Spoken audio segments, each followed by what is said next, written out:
So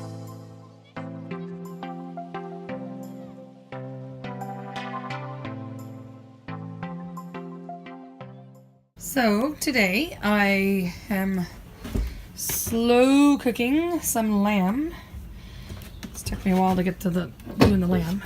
I actually have two things. I got lamb steak and then I have lamb chops in the back. They were actually frozen when I put them in, so I just put them in the slow cooking oven. So I probably won't have that for dinner today because our student is going out, and I figured, well, there's no rush for it. I'll put it in the slow cook oven, and then I could put it in the fridge after and have it for tomorrow's dinner instead. And I just took out my first cake. It was carrot cake, and it said something like, I don't know, 28 to 32 minutes. So I put in for 30 minutes, and voila, perfectly spongy. Start to pull away from the edges. Perfect carrot cake. And I have some cream cheese frosting for it, and we'll be having that for dessert. I might just do something with eggs for tonight for dinner because the kids like that, and they've never had lamb, and that could be a little scary for them. Yeah, so we're not gonna try to put the kids on the lamb tonight. I don't think they're not really good with adventurous food, we'll say. So I think it's just gonna be maybe some egg and cheese sandwiches like last night, or we had those for lunch yesterday, and some carrot cake for dessert. I think that's as adventurous as we're gonna get, and then we can try to do the lamb tomorrow night. I might make a box of craft dinner to go with it. I'm sure they'll eat the craft dinner over the lamb. So I've decided to cook a breakfast for dinner.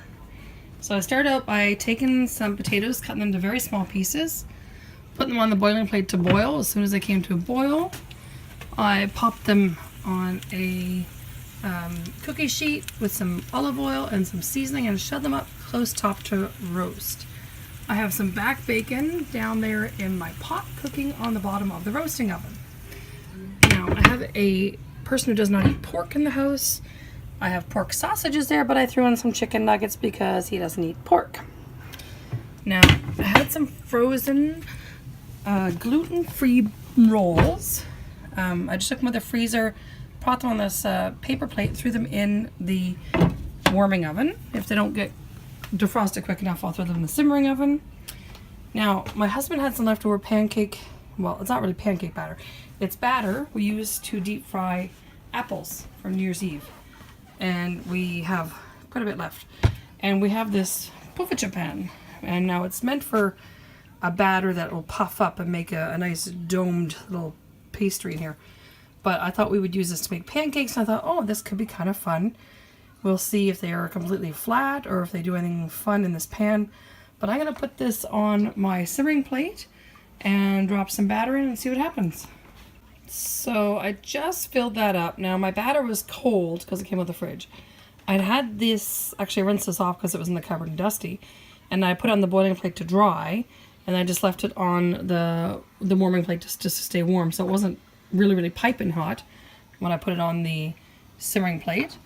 But as you can see, the pancake edges are starting to form up here. We're just going to wait till they make some bubbles and see how that turns out. I thought that might be a cute little novelty for the kids. With the bacon and sausage and hash browns and rolls, I thought this might be cool. And if it doesn't work out, I was going to use my actual simmering plate to make the pancakes. So you see my simmering plate's getting used a lot. I think that was from something boiling the pasta, maybe? Maybe it's the pasta boiling over a little bit the other day, or sloshing around when I moved it from burner to burner. So I see a few bubbles are forming in this one. Yeah, this could work out well. And it's a cool pan. I have flat cast iron skillets about that size, and like they're very low profile, just meant for, you know, pancakes and stuff. This is actually what we would call a Dutch pancake, where it's more like a crepe. So if I were to pour it on the burner, I'd have to be very careful and lift up the edges of the Bako Glide because it would start to run. It's very thin batter. So this is a cool idea to put it in, and the other ones GJ has packed up, so I actually don't have access to those two plates to do pancakes on. So this was just an interesting thing to try out. I guess we could put this in the oven, but I don't think they take very long, so it would just be a hassle looking in every minute or so to see if there are bubbles on them or if they're ready to be Now I can't really flip them over, but ready to be popped out, I guess would be the next thing. Now a puffertje would actually be a nice domed, it would be like a puff on both sides, it would be rounded. So I'm imagining that's not going to happen with this particular batter, but we'll see how they turn out nonetheless, and see if they're actually worth eating. Okay, I realized to my horror I actually forgot to put any butter or oil on this pan, but I just used a knife and just went around the edges and flipped them over. Actually, none of them stuck, but of course they didn't cook so much on one side, and now I had them flipped over. Would have been better if I, could pop them right on the grill to do the other side. So I don't think the pan thing is going to work out too well because half will be cooked and half won't be cooked, but they're very cute, aren't they?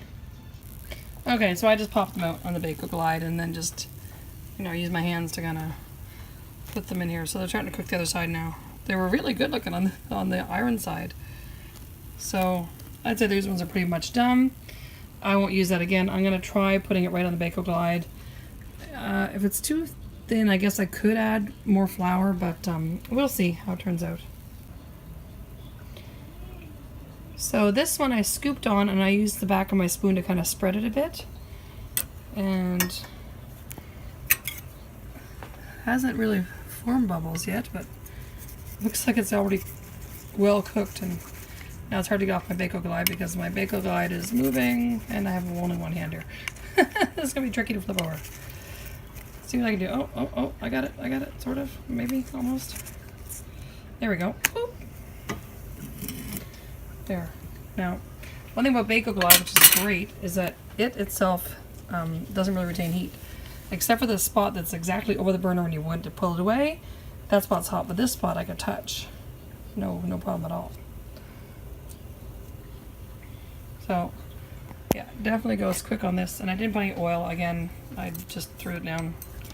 I think I can do them thicker. I just thought I'd make it more like a crepe and see how that turned out. And, it's very, it reminds me of our tortilla. It looks just like a tortilla.